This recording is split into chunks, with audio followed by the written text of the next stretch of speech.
Nokia is coming with another latest Android smartphone, the 8.1 Plus.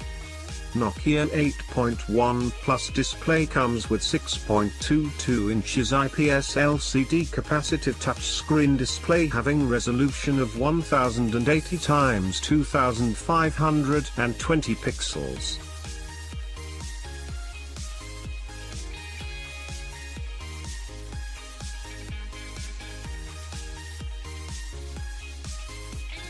The Nokia 8.1 Plus camera comes with dual 16MP plus 20 megapixels primary camera and single 20 megapixels selfie camera setup.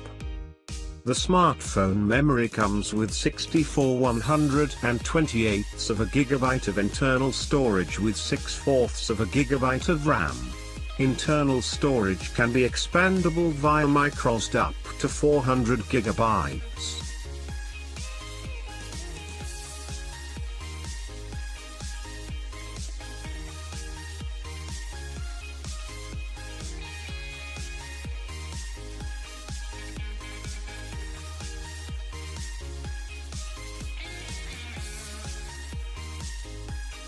The phone powered by octa-core processor and comes with bezel-less display.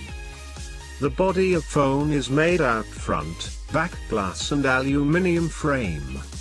The Nokia 8.1 Plus battery comes with non-removable LiPo 3500 mAh and fast charging support.